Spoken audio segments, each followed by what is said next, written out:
بسم اللہ الرحمن الرحیم اللہم صلی علی محمد وعلی آلہ وصحبہ وبارک وسلم اجمعین۔ ماہ شعبان المعظم کی عظمت و شان کا اندازہ اس بات سے بخوبی لگایا جا سکتا ہے کہ یہ وہ واحد مہینہ ہے جس کے بارے میں حضور صلی اللہ علیہ وآلہ وسلم نے ارشاد فرمایا کہ شعبان میرا مہینہ ہے، آئیں شعبان المعظم کے فضائل اور واقعات جو اس میں رونما ہوئے سننے کی سعادت حاصل کرتے ہیں۔ شعبان المعظم ہجری سال کا 8واں مہینہ ہے۔ شیخ عبدالحق محدث دہلوی نے اپنی کتاب ما ثبت بالسنہ میں حضرت انس بن مالک رضی اللہ تعالیٰ عنہ کے حوالے سے یہ بیان فرمایا ہے کہ روزے دار کی نیکیوں کے ثواب میں درخت کی شاخوں کی طرح اضافہ ہوتا ہے، کیونکہ شعبان کے مہینے میں بہت سی نیکیاں تقسیم کی جاتی ہیں، جیسے رمضان کے مہینے میں گناہ جلا دیے جاتے ہیں، اس وجہ سے اس کو شعبان کہتے ہیں۔ پیارے بھائیوں، یاد رکھیے اللہ تبارک و تعالی نے انسان کی زندگی کو بہت قیمتی بنایا، اس کو اپنی رحمت خاصہ اور برکت تامہ سے نوازنے کے لیے مختلف مواقع عطا فرمائے ہیں۔ پہلی امتوں کی عمریں لمبی اور جسمانی قوتیں مضبوط ہوتی تھیں، اس کے مقابلے میں امت محمدیہ کی عمریں بھی کم ہیں اور صحت کے اعتبار سے بھی کمزور ہیں۔ اس کے لیے اللہ تعالیٰ نے اپنے محبوب صلی اللہ علیہ وآلہ وسلم کے طفیل آپ صلی اللہ علیہ وآلہ وسلم کی امت کو خاص انعامات اور اعزازات سے نوازا۔ یہ حضور صلی اللہ علیہ وسلم کا وسیلہ ہے کہ محنت تھوڑی کرتے ہیں اور بدلہ لامحدود بے انتہا اجر و ثواب کی سعادت اس امت کو حاصل ہے۔ آپ صلی اللہ علیہ وآلہ وسلم شعبان سے زیادہ کسی مہینے میں روزے نہیں رکھتے تھے۔ آپ صلی اللہ علیہ وآلہ وسلم تقریباً پورے شعبان کے روزے رکھتے اور فرماتے، نیک عمل اتنا ہی کیا کرو جتنی تمہاری طاقت ہے، کیونکہ اللہ ثواب دینے سے تھکے گا نہیں، تم ہی تھک جاؤ گے۔ حضرت عائشہ صدیقہ رضی اللہ تعالی عنہا روایت کرتی ہیں کہ آپ صلی اللہ علیہ وآلہ وسلم نے فرمایا، کیا تمہیں معلوم ہے کہ اس رات یعنی 15ویں شعبان میں کیا ہے؟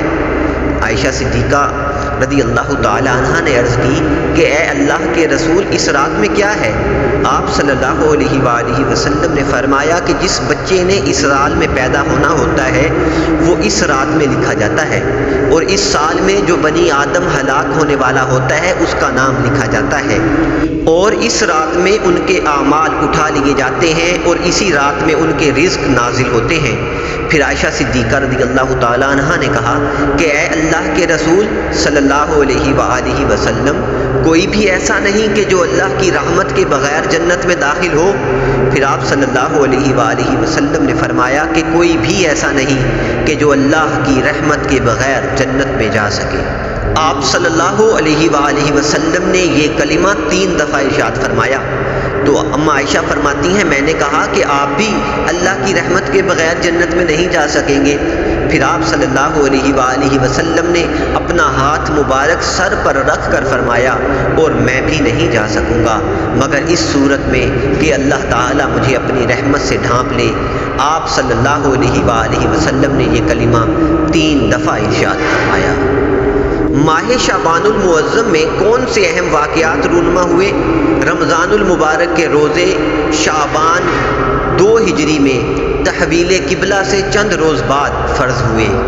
تبدیلی قبلہ کا حکم 15 شعبان 2 ہجری کو مسجد قبلتین میں نماز ظہر کے دوران قبلہ تبدیل کرنے کا حکم ہوا۔ سیدنا امام حسین مدینہ منورہ میں ہجرت کے 4تھے سال 5 شعبان کو پیدا ہوئے۔ حضرت سیدنا عثمان بن مظعون رضی اللہ تعالی عنہ شعبان المعظم 3 ہجری میں فوت ہوئے۔ جنت البقیع میں دفن کیے جانے والے سب سے پہلے مہاجر تھے۔ غزوہ بنو مستلق 5 ہجری میں ہوا۔ اس کے لیے حضور اقدس صلی اللہ علیہ وآلہ وسلم 2 شعبان کو 700 صحابہ کی معیت میں نکلے۔ حضرت عائشہ رضی اللہ تعالی عنہا اور حضرت ام سلمہ بھی ساتھ تھیں۔ حضرت فاطمہ طیبہ طاہرہ عابدہ زاہدہ سلام اللہ علیہا کا وصال ماہ شعبان 11 ہجری میں جنت کی عورتوں کی سردار اور حضور صلی اللہ علیہ وآلہ وسلم کی لاڈلی بیٹی حضرت فاطمہ رضی اللہ تعالی عنہا کا وصال ہوا۔